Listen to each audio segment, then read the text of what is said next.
de la compte.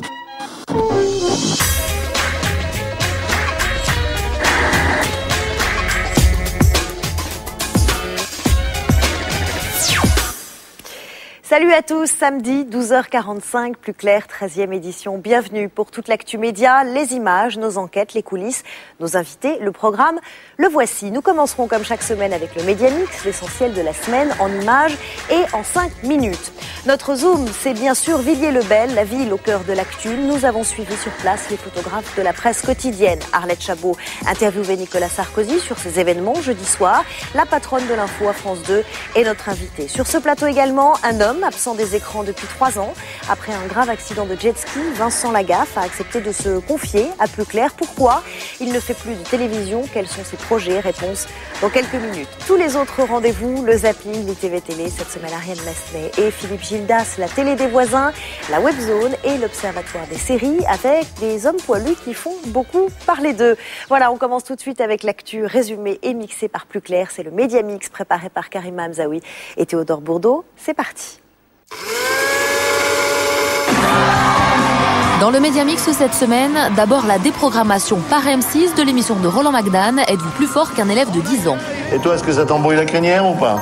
Non. Il faut dire que cette semaine, malgré de nombreux aménagements, notamment des candidats plus extravertis, c'est tellement plus mignon de se faire traiter de en chanson. Bravo! ou des questions affichées en permanence pour retenir les zappeurs. Malgré ces aménagements, le jeu d'M6 n'a toujours pas décollé en termes d'audience. En moyenne, cette semaine, il a rassemblé 1 400 000 téléspectateurs. Un score trop faible pour M6 qui espérait en rassembler au moins 2 millions. À partir de lundi, la chaîne diffusera donc le feuilleton américain Tout le monde déteste Chris, une adaptation de l'enfance du comique Chris Rock. Autre problème d'audience, mais cette fois-ci à TF1. Pour la première fois depuis 10 ans, l'audience des primes sur cette chaîne est passée en dessous de la barre des 29% au mois de novembre. Un chiffre tombé cette semaine que tente de nous expliquer un spécialiste. Alors ça s'explique par plusieurs raisons. Au mois de septembre-octobre, on avait la Coupe du Monde de rugby qui faisait grimper les audiences à des niveaux élevés, mais on avait aussi une multiplication des diffusions des experts. On avait 5 diffusions des experts au mois d'octobre et seulement 3 au mois de novembre. Or, c'est un programme qui cartonne sur TF1. Dans le monde daté d'hier, Nonce Paolini, DG de TF1, admet que le rugby a musclé l'audience de la rentrée, mais affirme ne pas craindre la concurrence de la TNT. Par ailleurs, il en a profité pour démentir tout projet de vente de TF1 par Martin Bouygues, l'actionnaire principal de la première chaîne.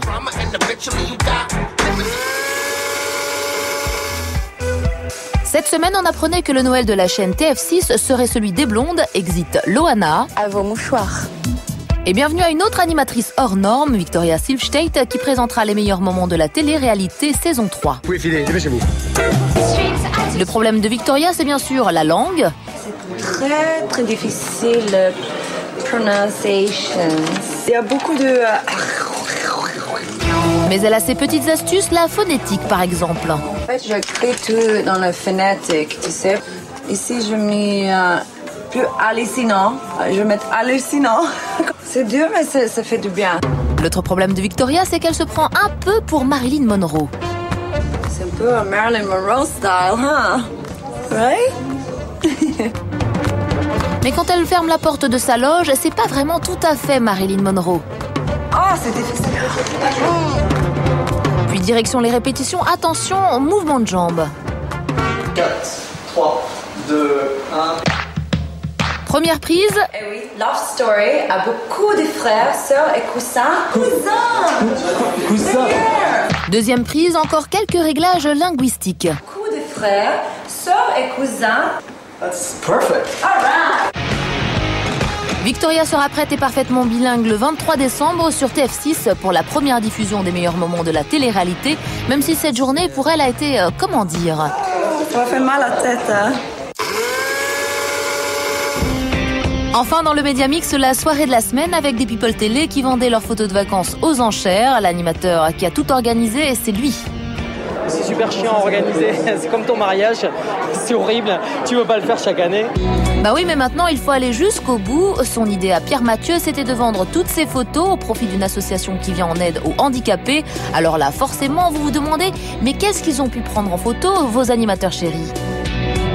c'est une blague que je fais tout le temps en vacances, c'est que je fais coucou à des inconnus vu que je suis en vacances et que je connais personne. C'est absolument pas fait pour être décrit, c'est fait pour être vu.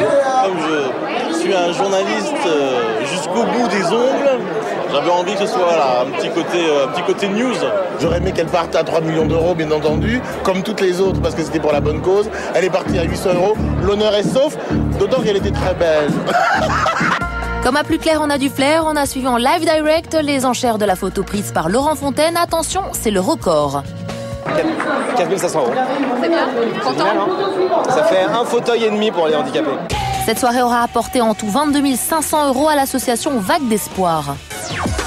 Dimanche, Villiers-le-Bel, 2 adolescents à moto, une voiture de police et une collision qui provoque la mort des 2 jeunes garçons. Émotion, émeute, guérilla, les mots claquent dans les médias. Comment parler de ces événements à chaud? Comment travailler au milieu des jets de pierre et des coups de feu? Nous avons suivi 2 photographes du quotidien Le Parisien sur le terrain. Laetitia Krupa. 16h30, Saint-Ouen, journal Le Parisien. Mathieu de Martignac et Philippe de Poulpiquet se préparent à partir à Villiers-le-Bel. Non, ça devrait bien se passer. Pas de raison. Après les violences de la nuit dernière, les 2 photographes ont décidé de ne pas prendre de risques. Je vais prendre le casque bon marché. Je vais pas prendre mon casque tout neuf. Quand ça commence à castagner, que ça jette plein de projectiles, il vaut mieux le mettre. Et pour la première fois, les 2 journalistes vont même tester un kit anti-bombe lacrymogène. Vous prenez qu'une bombe? Non, 2. Une chacun, ouais. Un pansement compressif, une paire de gants de vinyle. Prends-en une. Ça peut servir. On vous prend ça? Oui. La tombée de la nuit est proche, il est temps de prendre la route pour Villiers-le-Bel. À craindre une nouvelle fois pour la nuit prochaine, le dispositif policier est renforcé. La veille, une équipe du Parisien.fr s'est fait agresser et voler le matériel. Du coup, la rédaction en chef a donné pour principale consigne la prudence.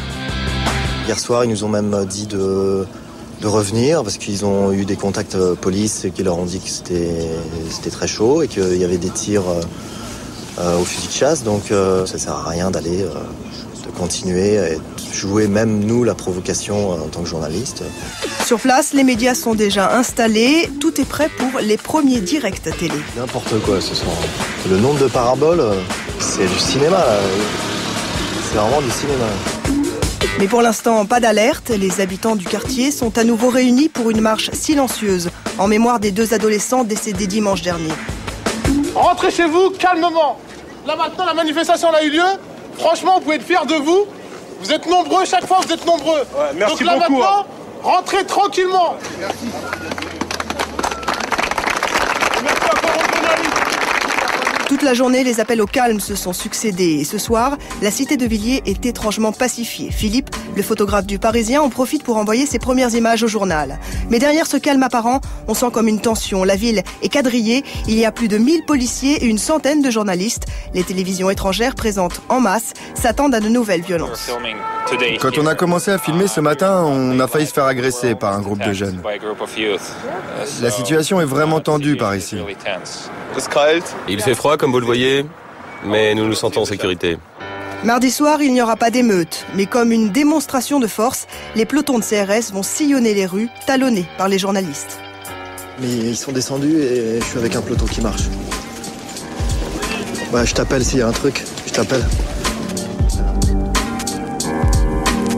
De toute façon, pour pouvoir travailler, les journalistes n'ont pas vraiment le choix. Ceux qui ont pris le risque d'entrer dans la cité l'ont vite regretté.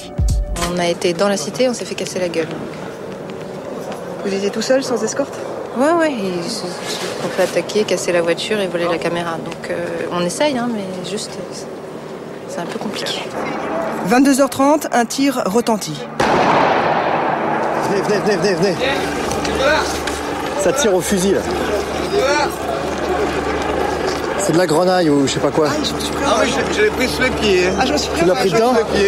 C'est de la grenaille. Le calme revient très vite, mais les forces de l'ordre vont décider de se déployer. Les contrôles d'identité, les interpellations se feront sous les flashs des photographes et sous l'œil des caméras, en grande majorité étrangères. C'est bien pour nous. Les policiers acceptent qu'on les suive, c'est tout bon pour nous. Pour certains journalistes, comme Philippe de Poulpiquet du Parisien, la situation frise même le ridicule. Voilà, là ils se ruent sur une pauvre voiture, 4 jeunes qui étaient à l'intérieur, qui se font contrôler. Il y a 10 journalistes, voilà, 20 policiers autour. Donc moi je vois pas l'intérêt de faire des images.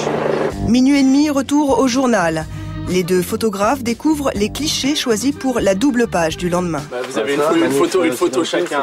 Une photo chacun. La manif de cet après-midi.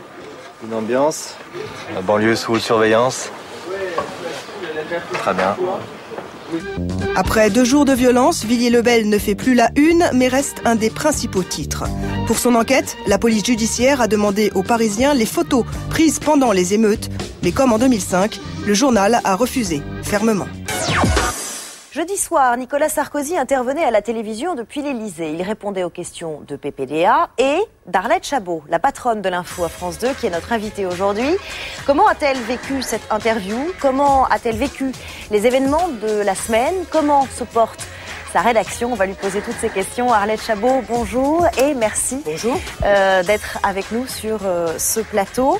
Jeudi dernier, donc 20h10, longue intervention du président de la République, Nicolas Sarkozy, TF1 et France 2 à l'Élysée. Comment ça s'est organisé? Quand est-ce que vous avez été mis au courant, concrètement? Finalement, on en parlait depuis une dizaine de jours de cette intervention, mais le président l'a décidé l'après-midi, la veille. Donc, coup de téléphone de l'Élysée vers 15h30, la veille de l'interview, pour nous dire, c'est OK, c'est bien demain soir, et c'est Patrick Poivre d'Arvor et vous. Voilà, tout simple. Est-ce que c'est l'Élysée également qui choisit les chaînes sur lesquelles le président veut intervenir et les journalistes? Je crois que finalement c'est assez normal d'avoir les 2 grandes chaînes en même temps, sachant que d'autres ont pu le diffuser également en direct. Et puis j'allais dire, Patrick et moi, nous formons un couple assez solide. On s'entend bien, il n'y a pas de rivalité entre journalistes qui peut toujours perturber un peu, un homme, une femme, en plus, ça tombe bien, c'est la parité. Donc voilà, je crois que c'était quelque chose qui fonctionne, qui a été privilégié. C'était un feu roulant de questions, de réaffirmation de l'autorité, de la détermination présidentielle. Comment on fait pour en placer une, pour relancer le président de la République? Écoutez, on le connaît, c'est le meilleur en télévision. Il faut dire les choses. Je crois que c'est un enfant de la télé, comme on dit Nicolas Sarkozy. Il est très habitué. En plus, son métier était celui d'avocat, donc il est très habile dans l'art de prendre l'argument de la personne qui est en face et de le retourner. Bon, il a des choses à dire. Je crois qu'il faut, en plus, parce qu'il aime ça... lui poser des questions, intervenir et le piquer un peu, parce que sinon, question molle, réponse molle, et c'est pas son genre. Comment vous préparez une interview avec Nicolas Sarkozy, concrètement? Écoutez, ça s'est passé 3 quarts d'heure avec Patrick Poivre d'Arvor. Le jour de l'émission, on a travaillé un peu ensemble sur les thèmes. Vous répartissez les questions? On discute des thèmes, on voit les questions et puis après on laisse un peu libre cours, on réagit en fonction de ce qui est dit évidemment, donc il y a un peu de spontanéité. Voilà, donc c'est juste un peu l'ordre. On avait décidé de commencer par effectivement les banlieues, d'attendre un peu pour parler du pouvoir d'achat qui était le gros morceau de l'intervention et puis voilà, une petite question de fin. Tout ça se fait assez simplement et il faut d'autant plus de spontanéité qu'on sait que notre interlocuteur, en l'occurrence le président de la République, lui-même est extrêmement spontané et parle à la télé comme il parle dans la vie. Presque 19 millions de téléspectateurs, c'est plus TF1 France 2, c'est plus 4 millions par rapport à la dernière intervention. Il est partout, Nicolas Sarkozy. Quel regard vous portez sur ce que tous les observateurs appellent l'hyper-présidentialisation ? Il a choisi, donc, être effectivement très différent de ses prédécesseurs. Mais lui, il a décidé d'être hyper exposé, à la fois politiquement et médiatiquement. C'est son choix, c'est aussi son risque, parce que comme il le dit, si ça marche pas... Ces dernières semaines, nous avons tourné plusieurs fois au cœur des manifestations, pendant les grèves par exemple, aux côtés des étudiants également. Et dans les slogans, on peut entendre de plus en plus souvent que Sarko, la télé, même combat. Qu'est-ce que ça vous inspire, cette méfiance à l'égard des journalistes ? Je pense que c'est un peu plus large que ça. C'est vrai qu'il y a une défiance à l'égard des médias. Elle est pas nouvelle. Voilà. Alors ce que vous dites, et votre question précédente était justifiée en sens qu'on voit beaucoup Nicolas Sarkozy. Donc on nous dit vous êtes la télé Sarko. Encore une fois, c'est pas exactement comme ça que ça se pose. Il faut que ceux qui nous regardent attentivement, notamment dans le service public, où évidemment on donne la parole à tout le monde. Donc on n'est pas une télévision qui sert les intérêts de qui que ce soit. Le pluralisme, en plus, c'est notre boulot, c'est notre mission à nous de le faire. Et voilà, donc je pense qu'il faut, et puis passer des gens qui disent la télé Sarko, ça montre qu'effectivement la parole est à tout le monde. Travail particulièrement compliqué cette semaine pour les journalistes à Villiers-le-Bel. Vous avez regardé en coulisses le sujet que nous avons tourné, qui a été tourné par Laetitia Krupa. Ça a été compliqué pour la rédaction de France 2. Concrètement, quelles précautions vous avez dû prendre ?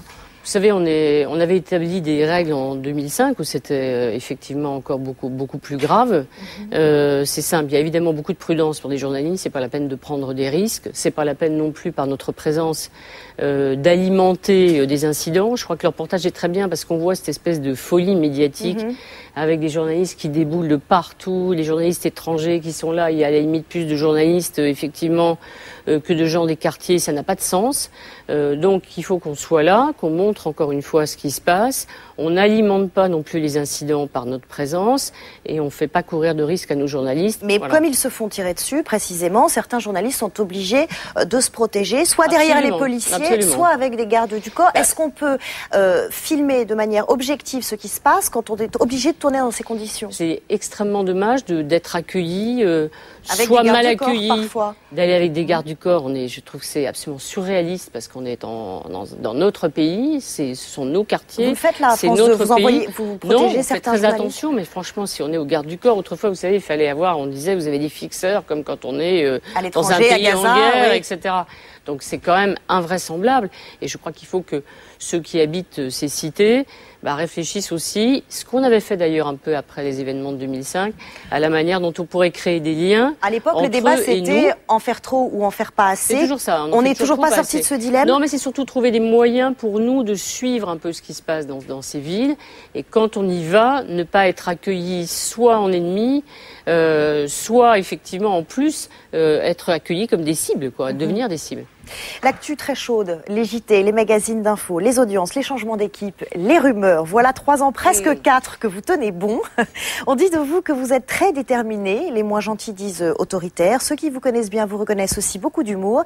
Alors, qui est vraiment Arlette Chabot? Portrait signé Julien Dugast, on regarde. Comment définir Arlette Chabot? Gros blanc à l'antenne. Et oui, même Étienne Lénard, qui travaille depuis 4 ans avec Arlette Chabot, a bien du mal à définir en quelques mots le personnage Arlette. Faut dire en même temps que la directrice de l'information de France 2, c'est un peu Dr Arlette et Miss Chabot. Arlette Chabot, quand on y pense, c'est d'abord une journaliste très polie. Bonsoir et merci de nous rejoindre. Certainement l'héritage de son éducation chez les bonnes sœurs de Nogent-sur-Marne. Ça n'a rien d'héroïque. Une politesse qui transpirait déjà lors de son premier passage national en 1978. Bonjour, non, Jeune Pratique n'a pas changé, ce n'est pas devenu une émission médicale, pas du tout. Alors surtout, ne soyez pas effrayés par ces appareils un peu étranges, voire barbares. Et oui, mais méfiance, mieux vaut ne pas être en face de madame lorsqu'elle s'emporte. Elle peut avoir un langage nettement moins policé hors antenne. Arlette, qui pendant 1h30 ou 2 heures s'est exprimée de façon raffinée à l'antenne, en général explose en disant « ça c'était à chier » ou « c'est pas possible ». Je vous confirme que parfois les discussions sont extrêmement animées et que certaines personnes s'en prennent plein la tronche. Elle est le contraire de quelqu'un qui baigne dans la satisfaction en se disant « c'était merveilleux, j'étais très bonne, c'est formidable ». Donc en général, elle est d'une humeur assez moyenne. Mais il n'y a pas que ça. Arlette mélange aussi 2 qualités qui d'habitude ont bien du mal à cohabiter. Les caractéristiques d'Arlette, c'est qu'elle est à la fois une organisatrice de rédaction, elle l'a été déjà dans le passé, puis elle l'est surtout en ce moment, et à la fois quelqu'un de solitaire, un journaliste solitaire. Voilà. Et donc ce que j'aime bien chez elle, c'est à la fois ce côté formidablement professionnel et quand même très très solitaire. Passionnée, ok, mais toujours indépendante. Quoi qu'il arrive, j'irai jusqu'au bout dans cette campagne présidentielle, M. Chirac. Vous n'avez pas l'intention de renoncer, vous irez bien jusqu'au bout. C'est la question, c'est vrai que certains s'interrogent ou... Vous parlez sérieusement là, ou vous faites de l'humour? Se demandent de temps en temps détermination, quoi qu'il arrive. Passionnée donc, quitte parfois à s'énerver. Peu importe la fonction, si on fait faux bon à Arlette, on en paye le prix. Elle a sorti à une soirée électorale un homme politique par la peau des fesses, parce que il nous avait promis de venir chez nous d'abord. Et qu'il est allé à TF1 d'abord, et qu'il est arrivé directement pour s'installer en plateau chez nous sans nous demander quoi que ce soit. Donc elle l'a pris par la peau des fesses et elle l'a sorti. Ne me demandez pas de qui il s'agit, je ne vous dirai pas. Faut aussi des reçus sur Arlette Chabot, elle est tout sauf marrante.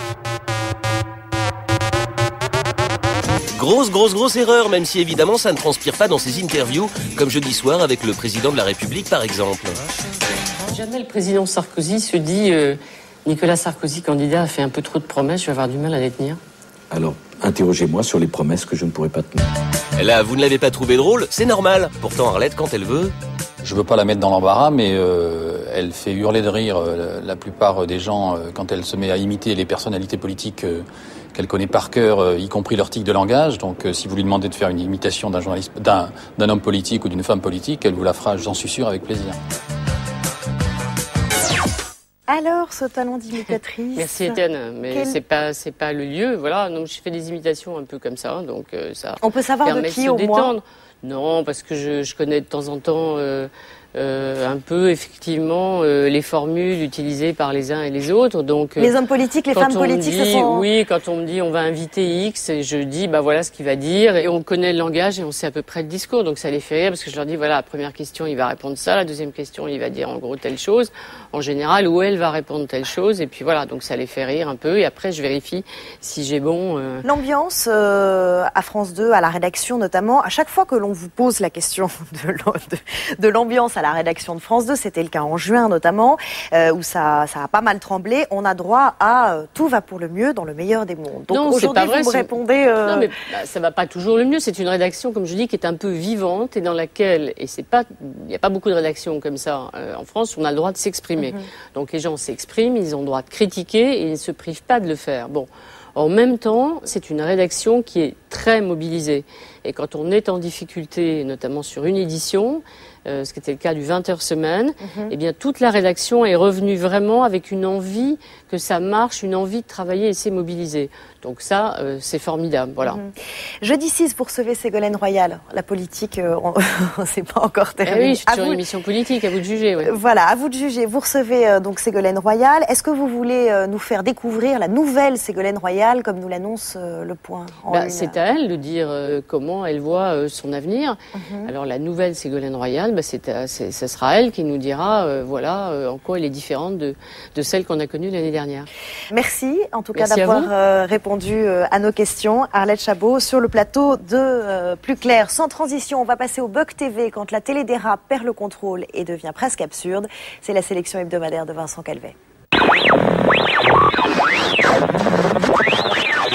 Dans Bug TV cette semaine, on a suivi avec attention l'émission lundi soir sur M6 consacrée aux pièges à éviter de l'immobilier, avec un spécialiste qui nous a fait quand même super peur.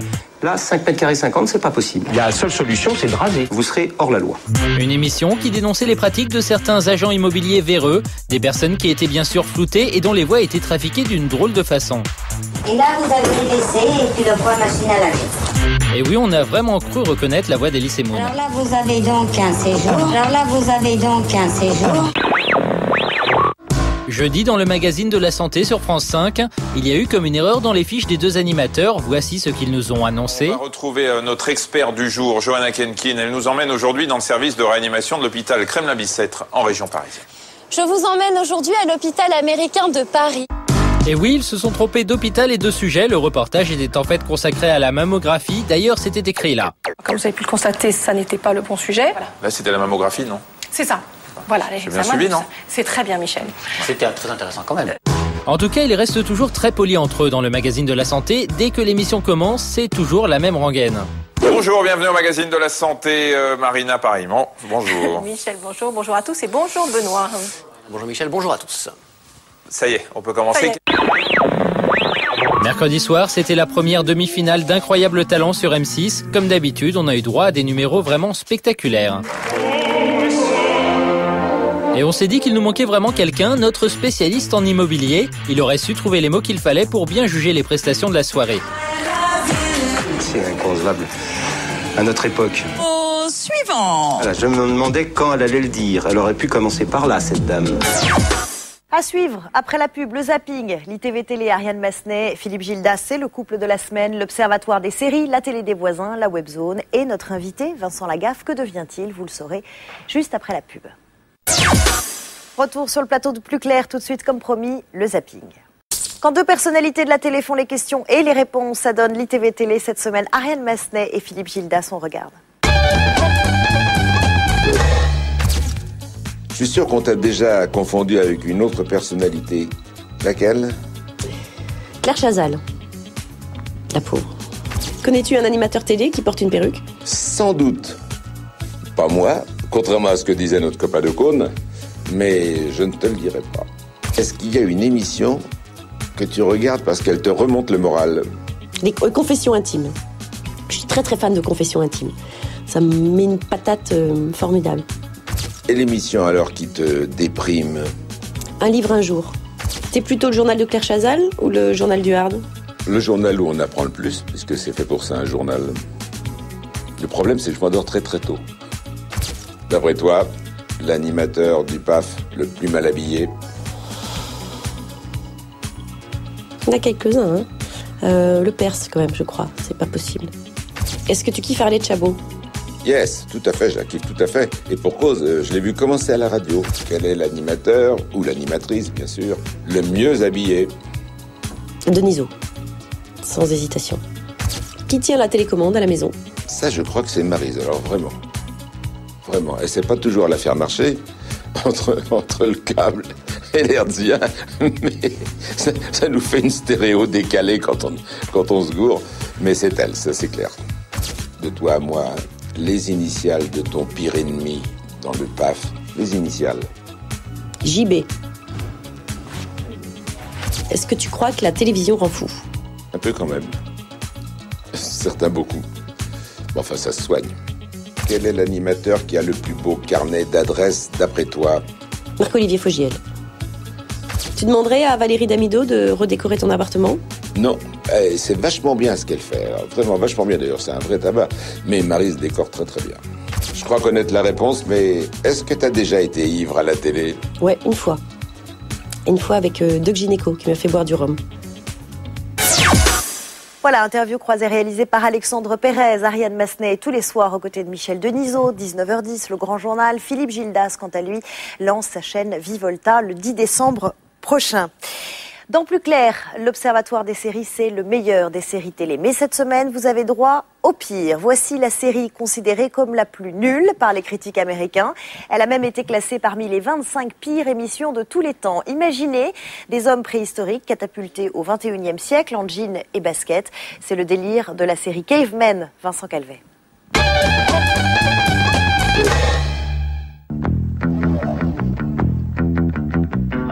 Voici Joël, Andy et Nick, 3 jeunes qui partagent un appartement à San Diego, en Californie. Are you serious? Et oui, ce sont bien des hommes des cavernes, Cavemen, diffusés depuis 2 mois sur ABC, est sans doute la série la plus détestée du moment. Elle serait ainsi raciste, dégradante, honteuse et surtout débile selon la presse américaine. Les hommes des cavernes vivent parmi nous, donc ils ont le look Cro-Magnon, guerre du feu, grosse barbe et...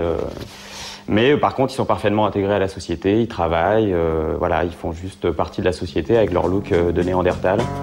À l'origine, ces personnages sont apparus dans une pub pour une célèbre marque d'assurance automobile américaine. A caveman could do it. What's that supposed to mean? Une campagne de pub tellement populaire que la chaîne ABC s'y est intéressée de près. Le concepteur de la pub est devenu producteur de série, mais dès la diffusion du premier épisode, les choses se sont compliquées. Il y a cette idée de retourner un petit peu les clichés du multiculturalisme en considérant les hommes des cavernes, les cavemen, comme un groupe ethnique comme les autres. Really? Certains membres de la communauté noire ont été choqués, ont compris cavemen comme une métaphore sur la communauté africaine-américaine. Please don't do that. Et quand elle n'est pas taxée de raciste, les critiques reprochent à cette série d'être vraiment trop au bas du front. It's so appreciated if when I'm trying to show a unit to prospective tenants, if you and your friends could keep down that primal grunting that you do. What are you talking about? Il faut dire que Cavemen ne joue que sur une simple idée comique, celle de voir des hommes des cavernes agir comme tout le monde. Une idée qui a vite lassé. La chaîne ABC vient d'annoncer qu'elle suspendait la diffusion de la série jusqu'à nouvel ordre faute d'audience. Dommage, ces hommes des cavernes n'ont finalement pas eu le temps d'évoluer.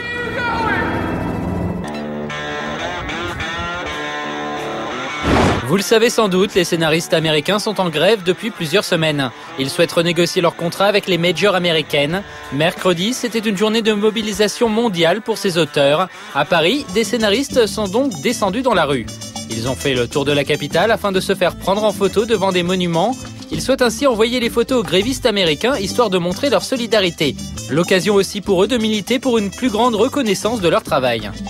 C'est tout à fait logique de défendre la diversité culturelle et qu'on défende la qualité, puisque sur un budget américain, il y a 10% pour les auteurs, c'est 2% en France. Donc c'est un petit peu normal qu'on se batte pour qu'il y ait plus pour les auteurs et les scénaristes. Justement, le week-end dernier était à Paris Robert McKee. C'est un peu le roi des scénaristes américains. Il donne des conférences dans le monde entier devant des apprentis scénaristes pour expliquer comment on raconte une histoire. Selon lui, aujourd'hui, pour un auteur, c'est vers la télévision qu'il faut se tourner. Les meilleurs scénaristes ont déserté le cinéma et travaillent maintenant pour la télévision. Car à la télé américaine, ce sont les auteurs qui ont le pouvoir. Tous les crédits que l'on voit dans un générique de série télé comme coproducteur ou producteur exécutif, eh bien ce sont des auteurs. Les scénaristes souhaitent toucher des droits d'auteur liés aux ventes de leurs créations sur les nouveaux supports tels qu'Internet et la téléphonie mobile. Ils n'ont toujours pas trouvé d'accord avec les majors américaines, mais le combat continue. Pour l'instant, les majors ont encore une pile de films et d'épisodes de séries télé. Mais quand ils auront tout épuisé, alors ce sera le vide. Et là, les auteurs pourront tout avoir. S'ils attendent jusque-là, alors ils obtiendront ce qu'ils veulent. Le feuilleton de TF1 Sous le soleil vient de mettre la clé sous la porte. Ça peut pas nous arriver, pas ça. TF1 a décidé de ne pas commander de nouvelles saisons de cette série. Sous le soleil est diffusé depuis 11 ans sur cette chaîne. 463 épisodes ont été tournés et c'est le programme français qui s'est le plus exporté dans le monde. Mais attends, tu te fous de moi là? Mais non. Ah si, tu te fous de moi? On peut suivre les mésaventures de ces personnages dans plus d'une centaine de pays. Eh ben d'accord, je vois que tout le monde est au courant. Il reste à TF1 une trentaine d'épisodes inédits à diffuser, donc la série ne disparaîtra de l'antenne qu'en juillet 2008. Le temps pour ces comédiens de retrouver un travail. Je suis sûre qu'on peut avoir un rendez-vous rapide. Mais tout de même, ça fait quelque chose. Pendant 12 ans, il a fait les beaux jours, ou plutôt les beaux soirs de TF1 et surtout de son Access Prime Time. Plus de 2000 émissions, de l'or à l'appel à Crésus en passant par le Big Deal depuis 3 ans. La star des jeux à TF1 a lâché ses vestes fluo, ses cravates bariolées et ravalé ses grimaces. Qu'est devenu l'homme aux 2 sets d'or? Il est sur notre plateau 2 mois après un terrible accident de jet ski. Bonjour Vincent Lagarde. Bonjour Charlotte. Merci de nous rejoindre. Merci de m'avoir invité. Sur le plateau de Plus Clair. Et j'ai envie de vous demander tout de suite, tout simplement, comment ça va? Bien, ça va mieux, je rassure tout le monde, je vais bien. Qu'est-ce qui s'est passé? J'ai fait un face-à-face à 80 km/h chacun de notre côté, donc on a dû se taper à 120, 130 ou 140. Et donc, ouais, ça a explosé, j'ai explosé à l'intérieur, j'ai pété le bras, j'ai pété des vertèbres, j'ai pété des côtes, j'ai pété pas mal de trucs. Mais bon, je m'en sors bien. Encore une fois, je m'en sors bien. Ça fait très longtemps qu'on vous a pas vu à la télévision. Pourquoi? Vous étiez où? Moi, j'habite pas à Paris, j'habite à Cavalaire-sur-Mer dans le Var et je suis comme un peu un ours. J'ai jamais été très showbiz, j'ai jamais été au sein de la jet set, j'ai jamais été, bien qu'invité, j'ai jamais été dans toutes les grandes soirées parisiennes. Mais vous aviez l'air de beaucoup vous amuser à la télé. En plus, ça faisait un carton. Pourquoi vous avez décidé d'arrêter, ou est-ce que c'est la télé? Non, j'ai pas décidé d'arrêter. C'est la télé qui a décidé d'arrêter avec vous? C'est la télé qui a changé. Moi, j'ai eu la chance de faire, je pense. Alors c'est entre parenthèses à prendre tout ce que je dis, mais j'ai un peu l'impression d'avoir fait les dernières années de la grande télé, de la belle télé. C'était des créations françaises. C'était des créations 100% françaises, l'or à l'appel. Ensuite, qui était du direct, qui a été une des rares émissions de jeux quotidiennes en access, en direct. Ensuite, on a fait le Big Deal. On a pris une base existante qui s'appelait Let's Make a Deal, et puis on en a fait le Big Deal. Et là, on m'a donné carte blanche. C'était une télévision qui prenait des risques et qui me plaisait. Mais l'or à l'appel, le Big Deal, Crésus, vous n'avez pas tiré le concept jusqu'à la corde? Si, mais j'aurais préféré qu'on me dise « Tu veux t'arrêter? Ok, tu t'arrêtes ».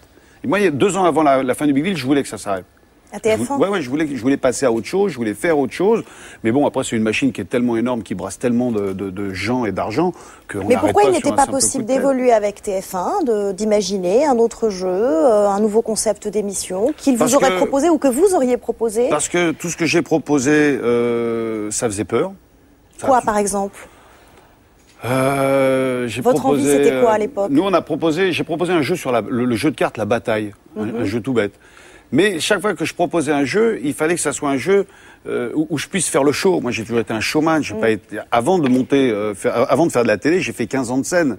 J'imaginais pas un jeu sans un hélicoptère, une grue, 3 chiens. Et vous pensez qu'il n'y a plus la place pour ça aujourd'hui dans le PAF? Je sais pas s'il y a plus la place pour ça, mais ce sont des émissions dont on ne peut pas en enregistrer 5 ou 6 dans la journée.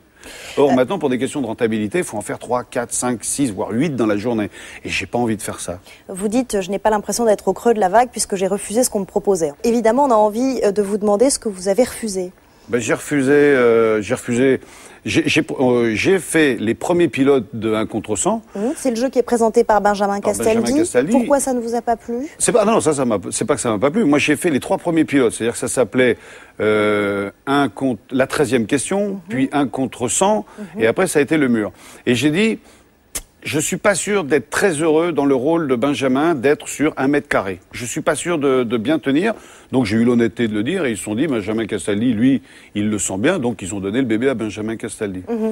Et là, le dernier truc que j'ai refusé, c'est ce que Laurence Boccolini fait, c'est le mur infernal. Alors justement, à propos du mur infernal, on est allé filmer les coulisses de l'émission. Je vous propose de regarder, on en parle après. On est à quelques minutes du début de l'enregistrement du jeu Le Mur Infernal, diffusé sur la chaîne TMC.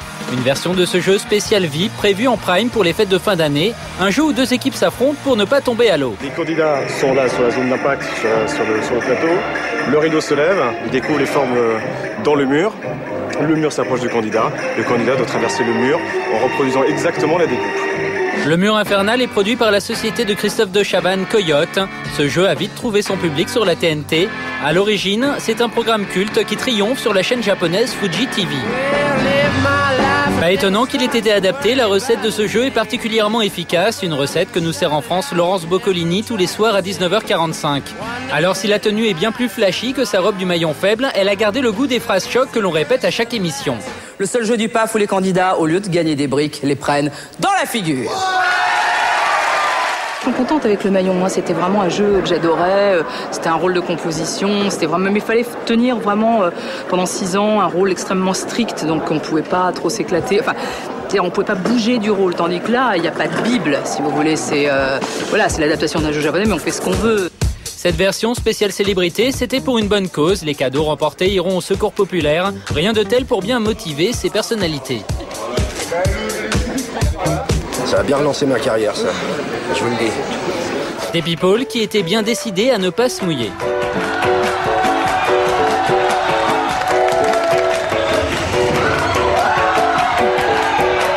En coulisses, plusieurs assistants doivent entre chaque épreuve installer un nouveau mur en polystyrène. Chaque mur correspond à un numéro et il faut aller vite.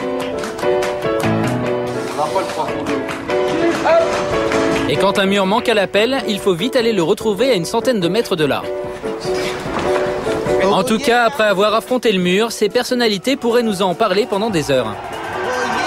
Le plus difficile, c'est de se dire que la forme ressemble à quelque chose. Genre à quelqu'un d'assis ou à quelqu'un d'allongé ou une étoile, ce que tu veux. Comme il paraît que le cerveau n'est pas logique et qu'on doit prendre des pauses logiques, on fait tout à l'envers. On va s'en faire un à la maison. Comme ça, quand t'es passage, hop, tu passes au mur infernal. Le Mur Infernal spécial VIP, ce sera donc début janvier sur TMC. En attendant, voici des images de la version italienne de ce Mur Infernal. Oubliez les tenues flashy, là les candidates sont des jolies filles en bikini. Il fallait y penser.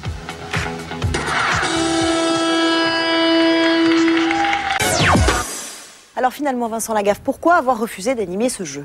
J'ai refusé le Mur Infernal parce que le Mur Infernal, c'est un jeu du Big Deal. Mais là, c'est une adaptation d'un jeu japonais. Oui, c'est l'adaptation d'un jeu japonais. Nous, on faisait ça sur une tyrolienne. Le mec était suspendu à la tyrolienne au-dessus de la piscine et il devait passer dans une figurine, qui est à peu près la même chose.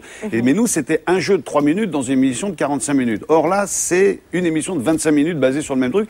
Et je me suis dit, je suis pas sûr d'avoir suffisamment d'argumentation pour tenir la cadence tous les jours, X fois par an. Qu'est-ce qui vous plaît dans le PAF aujourd'hui, les émissions que vous regardez et qu'éventuellement vous aimeriez animer?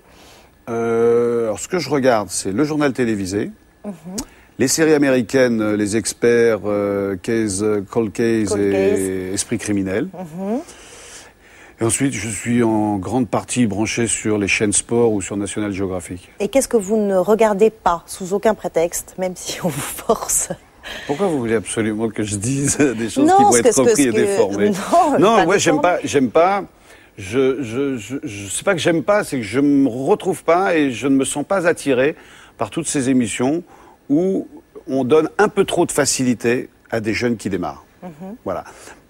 Personnellement, c'est très personnel. Je ne porte aucun jugement sur ce que je vois. Je dis juste... La Starac, la nouvelle star, vous pensez que c'est un petit peu déformé d'amener des petits jeunes avec 800 kilos de lumière, 20 danseuses, 30 caméras, un marketing énorme pour démarrer une carrière. Alors, quels sont vos projets aujourd'hui? J'aimerais que le projet que je trimballe depuis plus de 2 ans avec Bibi Nasseri aboutisse.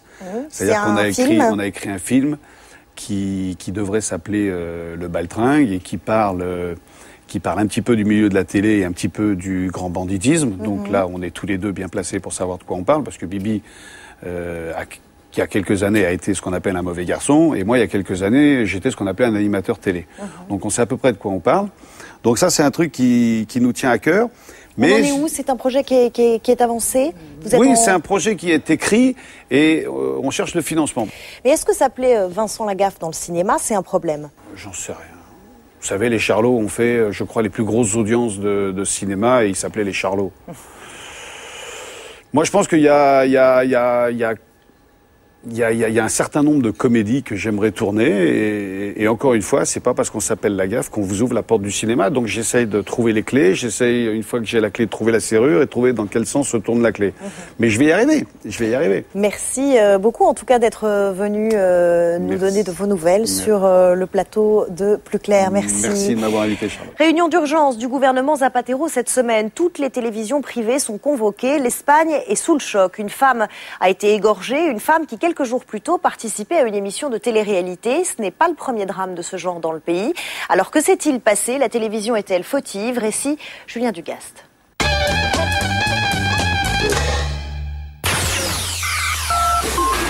Le 14 novembre dernier, sur le plateau d'une émission espagnole, genre Y'a que la vérité qui compte, diffusée sur Antena 13, voilà ce que les téléspectateurs ont pu voir. Je veux que tu te maries avec moi.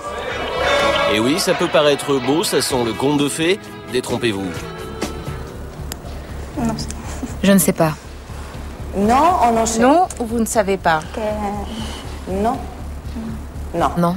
4 jours après cette émission... L'assassin présumé d'une femme à Alicante l'avait demandé en mariage dans une émission télé quelques jours plus tôt. Et Ricardo a égorgé Svetlana. Le problème, c'est que ce fait divers aurait peut-être pu être évité. Le juge venait de condamner Ricardo pour mauvais traitement. 11 mois de prison et une interdiction d'approcher Svetlana pendant 2 ans. Du coup, en Espagne, tout le monde en parle, à commencer par Antonio Elorza, professeur de sciences politiques à Madrid. Il me paraît nécessaire que les télévisions et les radios fixent une règle claire et restrictive. Une personne sous le coup d'une condamnation ne devrait pas avoir le droit de participer à une émission de télé. Et l'émotion soulevée par ce drame en Espagne fut telle que José Luis Zapatero a rencontré mardi les représentants de la Fédération des télévisions commerciales pour les associer à la lutte contre la violence des genres. Ni Antena 13 ni la société de production de l'émission Boomerang TV n'ont souhaité répondre à nos questions. Une chose est sûre, plusieurs associations demandent l'arrêt de cette émission. Demain dimanche, législative russe, manifestation réprimée, opposants arrêtés. 1 an après l'assassinat de la journaliste Anna Politkovskaya, il n'y a pas de médias libres en Russie et c'est sur le net qu'il faut aller pour voir l'autre Russie. Karima Hamzaoui.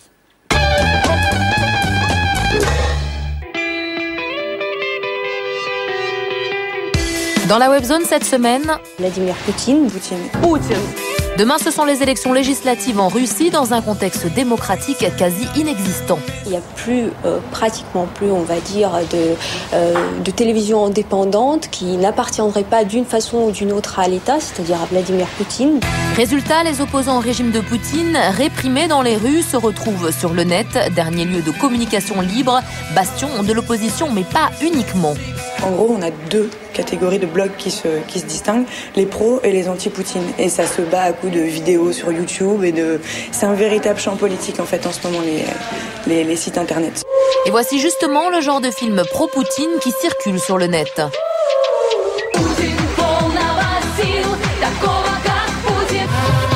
D'autres sites ou blogs anti-Poutine préfèrent ridiculiser le président russe, le montrer en Terminator ou Dark Vador.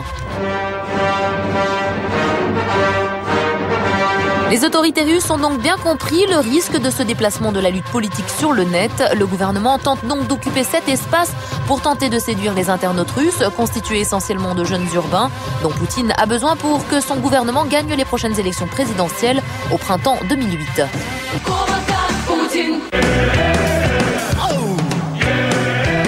À part ça, dans la webzone cette semaine, ce mercredi avait lieu sur CNN le débat télévisé des candidats républicains à l'élection présidentielle de 2008. Sa particularité, des internautes ont pu y participer via YouTube, site de partage, en postant leurs questions. My question is, if I wear magical underwear like the Mormons, will I be protected from the fire of the torches? Mais les candidats avaient aussi le droit à des questions de monsieur et madame Patate, monsieur qui ne sait pas se cadrer. Bref, tous les styles étaient représentés, ainsi que certaines préoccupations des Américains. Cette rencontre entre républicains sur CNN n'a pas vraiment favorisé un candidat plus qu'un autre, sauf peut-être Mike Huckabee, ancien gouverneur de l'Arkansas, qui a galvanisé le public grâce à cette question-réponse. Now, whether we need to send somebody to Mars, I don't know. But I'll tell you what, if we do, I've got a few suggestions, and maybe Hillary could be on the first rocket to Mars. Enfin, dans la webzone, Facebook, le réseau social à la mode sur lequel on se fait des amis. Mais ça, vous le savez. Alors nous, à Plus Clair, on s'est amusé à établir un top 3 des animateurs télé qui s'y trouvent et qui ont le plus d'amis.